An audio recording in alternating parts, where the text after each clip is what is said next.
আসসালামু আলাইকুম গাইস, সবাই কেমন আছেন? আশা করি ভালো আছেন। বরাবরের মতো নতুন একটা ভিডিও নিয়ে আসলাম আপনাদের মাঝে।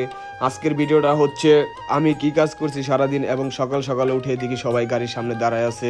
এই যে আমাদের গাড়ি এখন যাইতাছি ডিউটিতে। যাওয়ার সময় দেখি সুন্দর একটা দৃশ্য আকাশের, এবং আমরা এক গাড়িতে 3-4 জন ডিউটি করি। তো আশা করি আপনারা আমার ব্লগটা দেখবেন, কেমন হয়েছে তাও জানাবেন। তো আমার কাজ শুরু করে দিলাম। এদিকে আমি কাজের যেই স্থানটা, ওই স্থানে নেমে গেলাম।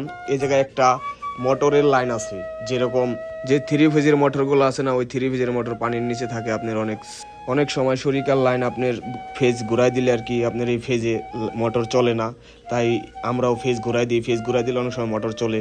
দেখেন লাইনটা করা হয়েছে আপনার মেন বেকার থেকে। এই জায়গায় আইসে লাইন বেকার, তারপরে এই জায়গা থেকে আপনার লাইন করে মোটরের ভিতরে লাইন দেওয়া হয়েছে। যদি আপনি কখনো এরকম কাজে পড়েন বা পড়ে যান, তাহলে বুঝতে পারবেন। ভিডিওটা দেখলে আপনার অনেক উপকারে আসবে। তো কাজ শেষ করে এই জায়গার তারপরে উপরে গেলাম। উপরে যায় আপনার যেই পাইপের যে লাইনটা আছে, মোটরটা উঠাইলাম বা সুইচ দিলাম। দেওয়ার পরে দেখি মোটর চলে, কিন্তু পানি উঠতেছে না। কারণ কি? পানি না ওঠার কারণে পরে মোটর উঠাইলাম টাইনে। উপরে উঠাই দেখি যে পাইপে থেকে মোটরটা লাইন, এই লাইনে মনে করেন যে পাইপটা ভেঙে গেছে বা ছুটে গেছে।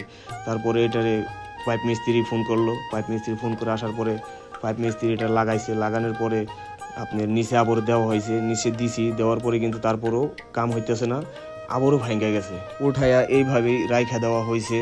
তো এই মোটরের পানি দিয়ে কি কাজ করা হয় আমরা এই জায়গায় আপাতত এখন করি। মনে করেন যে রাস্তার সাইডে যে গাছ লাগানো হয়, ছোট ছোট ফুল গাছ বা বিভিন্ন ধরনের গাছ, এই গাছে পানি দেওয়া হয়। আশা করি কিছুটা বুঝতে পারছেন, কিরকম হয়েছে জানাবেন।